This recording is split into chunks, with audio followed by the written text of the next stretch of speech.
So yan.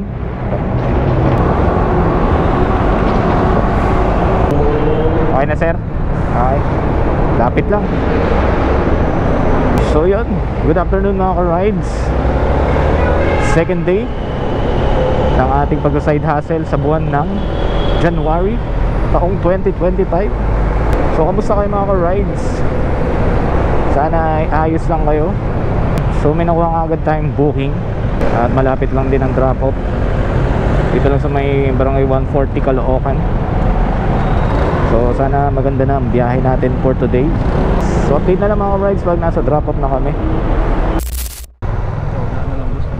Okay, sige. Itong Innova sir. Okay. Alright, drop off. Sir, thank you.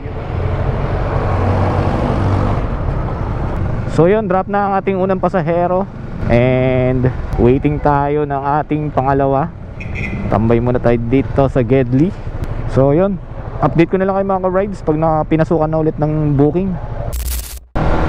So yun mga ka-rides, pinasukan na tayo ng second booking. So proceed na ako sa kanyang pick up location dito sa Asian Land. Dito sa may along EDSA siya. So along EDSA lang. So 340 meters lang ang distansya ng pick up location. At ang drop naman nito ay sa SM City Grand, so may Caloocan. Ano po, Jerica? Yes ma'am, Jerica. Okay ka na ma'am? Okay, let's go. So pick up na natin ang ating second passenger mga ka-rides. So proceed na kami sa kanyang drop off location. 2.4 km ang distansya papunta sa kanyang drop off location. So yun, update na lang ulit. So yun mga ka-rides, drop off na. Na-drop ko na ang ating second passenger. And masaklap, walang signal mahina. Mahina yung signal ng network ko. Hindi ko ma-drop off si ma'am. Siguro doon ko na lang i-drop off si ma'am sa mismong drop off niya, dahil nagpa-drop siya dito sa may DIY imbis na sa SM Grand. So pinasukan na tayo ng next booking. So nandito na yung ating third passenger mga ka-rides. So wait lang natin mag-ayos si madam. Okay ka na ma'am? Okay, let's G. So yun, ang drop off location ni ma'am ay sa may Ugong, Valenzuela.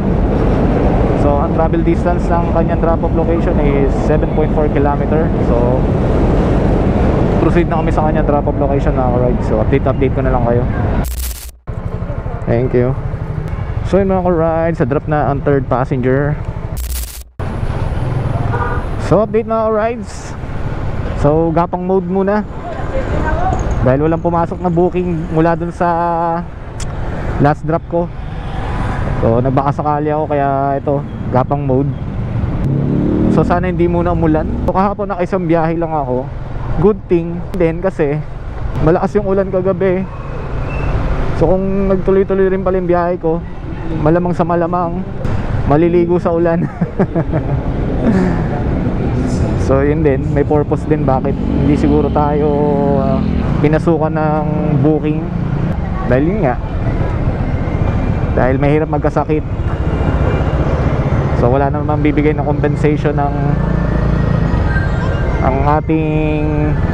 platform na ating sinasidelinean kung magkasakit tayo. So tayo rin ang gagastos sa sarili natin.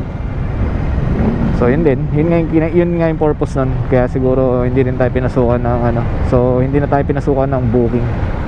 So mabuti ngayon nakatatlo tayong booking. Kaya happy pa rin, 'di ba? Thank you pa rin kay Lord. So salamat Lord. So sana pasukan pa tayo. If ever naman na hindi na, so okay lang din. Syempre may mga purpose yan. Hindi naman tayo papabayaan ni Lord, syempre. Kukunin ko na tong opportunity na to mga ka-rides na pasalamatan kayo sa patuloy niyong pagsuporta sa akin. So napakalaking bagay po yun para sa akin. Shoutout sa lahat ng followers ng page natin mga ka-rides. Shoutout po. Siguro hanggang dito na lang muna ang aking video for tonight. So salamat sa patuloy na pag-support. Ride safe, keep safe, And enjoy the rides. God bless us all.